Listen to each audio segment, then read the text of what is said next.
Namaste. I'm from outside. Where are you? Where are you? Oh. Yeah. I have two questions. First is, how do we choose a good career?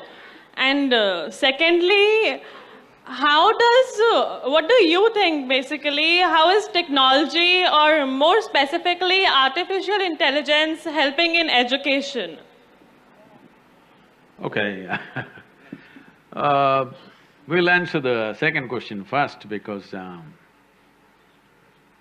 in the in the last 2 years, people are inviting me to speak in all kinds of international conferences about artificial intelligence. When they first invited me, I didn't understand, why am I being invited? I said, I am not an artificial intelligence, I am a natural intelligence, why are you calling me for artificial intelligence? Then they said their problem is, everybody is worrying if artificial intelligence comes, we will lose our jobs. I said, that means you're going to have a holiday, which you're always looking for. What is the problem if the machine does all the work on this planet? How fantastic it is for human beings. I think if machines start doing all the menial jobs, already just see, suppose everything that you have built in this JNU, let's say you are building it, you had to just build it with a pickaxe and a crowbar, how much work it would have taken? Because machines and other things have come, how much work has been taken off? Because of that, your intelligence has found more opportunity. If you were just wielding a crowbar, only your muscles would have grown. So now, right now, most of the work that you're doing and most of education that you're teaching in this world is essentially about gathering of data.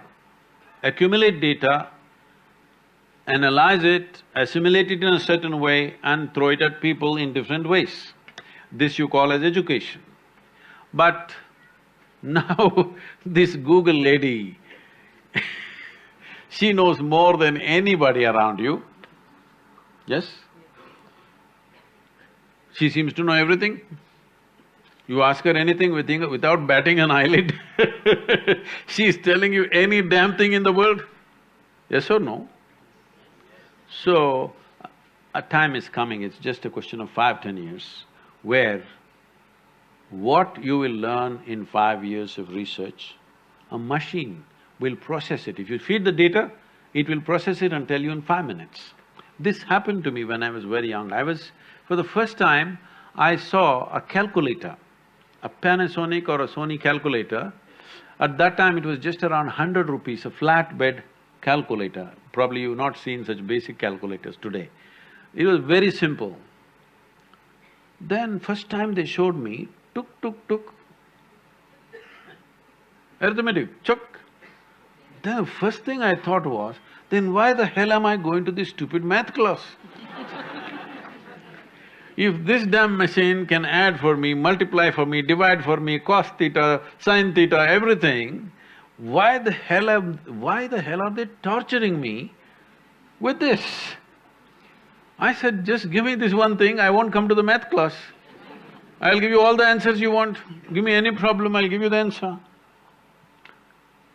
It took so many years, over 45–50 years. Now, that calculator has become so complex, it knows more than you can know in your entire lifetime. It's great, isn't it?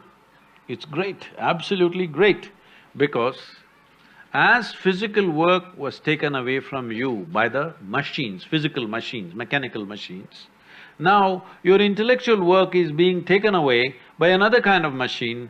I think it's fantastic time coming. You don't have to bother about gathering information, processing it, struggling with, misinterpreting it, misunderstanding it. Nothing, everything processed and it'll come out clean. Now what will the human beings do? That's a big question. This is what the caveman also thought when you showed him an earth mover. What will I do if this earth mover comes? Well, that caveman is probably in JNU now Yes, if there was no machines, you would be also moving a rock somewhere, isn't it? Because mechanical machines came, today you are in the university. Tomorrow, if an intellectual machine comes, anything that you can do in terms of data processing in your intellect, machines will do better than you in the next 5 to 10 years' time. And it will not be one big supercomputer, it'll be in your pocket. It'll be that smaller machine, a small machine which will do more than all these brains put together in terms of intellectual assimilation of things. Information, assimilation and projection. This the machine will do better than you, it'll give you permutations and combinations. All research done in 3 days. You put the data, boom, it will tell you what is the conclusion. So, people are worried they will lose their jobs. I'm glad they will lose their jobs because I think a great time is coming for humanity that we don't have to do physical work, we don't have to do intellectual work. Only now you will explore other dimensions of intelligence within the human being. Intellect is only the surface of your intelligence. I know this may gather a lot of… Will you give me 2 minutes to explain this? Because what you call as intellect is called buddhi in the yogic culture.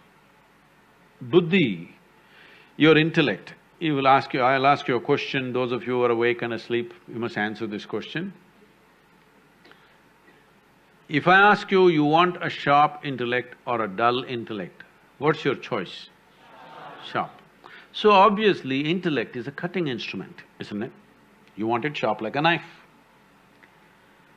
Now, what is happening with our education system and the way we're building the society is, we are using a knife to do everything. Somehow, this is coming to me quite a few times in the last few months, because I think once again, after many years, I'm once again riding motorcycles much more than what I've done in the last 30 years. So these memories coming back to me. I was riding all over the country without any purpose, simply end to end, till I hit the national border, I went and then turned back and rode in another direction. I just only calculated the money I had in my pocket and the kilometers to cover, okay? So one of those… sometimes, this is something for you to do research on, is there are times when I rode 3 nights and 3 days continuously, without hitting anything, without falling drowsy or sleepy, anything. I did certain things with my system because somebody… you asked the question, can semen be transformed into something?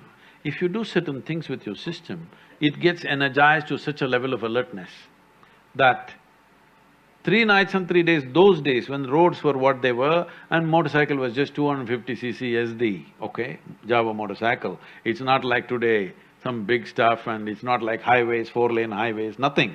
All single roads full of potholes, backbreaking. But I would ride continuously up to 72 hours to 75 hours non-stop. Only gas station to gas station, gas station to gas station.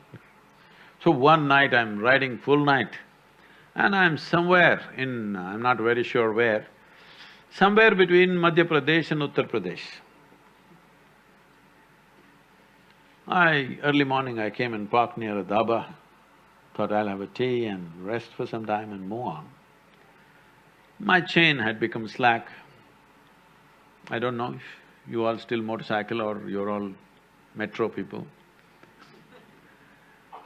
So, I never allow anybody to touch my motorcycle because I'm always on it, so I don't trust anybody, I do everything myself from engine work to everything. But chain had become slack, I was sitting there, full night of riding. Then I saw Mubarak Mechanical Works, handwritten sign. I saw this and I saw a strapping young youth. I said, hey, can you tighten my chain? Because tightening a chain is not some great technology, but hands become messy. So I thought, let him do it for me. So then he said yes, and he came full enthusiasm. Then I saw in his hands, he just had a chisel and a hammer. I said, wait, what are you doing? She said, no, I can do it. I said, wait, you don't have any tools? Then I walked into his little shack, which is his garage. I went inside, there are only a few chisels and bigger and smaller hammers. This guy does everything with a chisel and hammer. Maybe he can do it, but after he does it, that's the last time you're going to fix that machine again. After that, it's done, okay? I said, you don't touch my motorcycle. Why I'm saying this is, right now our education system is like this. We are doing everything with one dimension of our intelligence, which is the intellect. Intellect is good only if it's sharp, otherwise it's no good. If you use a sharp instrument to do everything, then obviously you will be in tatters. This is why people are 30, 40, 50, 60 years of age, they still don't know how to handle their thought and emotion. When are you going to learn? Are you going to live for 10,000 years or so? When is it that you're going to learn how to handle your thought and emotion? You may call this stress, you may call this anxiety, you may call this misery, you may call this madness. Essentially, you do not know how to handle your own thought and emotion, that's all, isn't it so? This is because you're going on one wheel of intelligence. There are many wheels of intelligence, only one wheel is spinning, others are all stuck or you never explode. So it's very important that if artificial intelligence comes, everything that you can do intellectually, a little machine will do. Now I think human beings will explore other dimensions. I think I will become very significant. The sooner the artificial intelligence comes, the more significant I will become, because then they will come, what else can I do? There are many more things you can do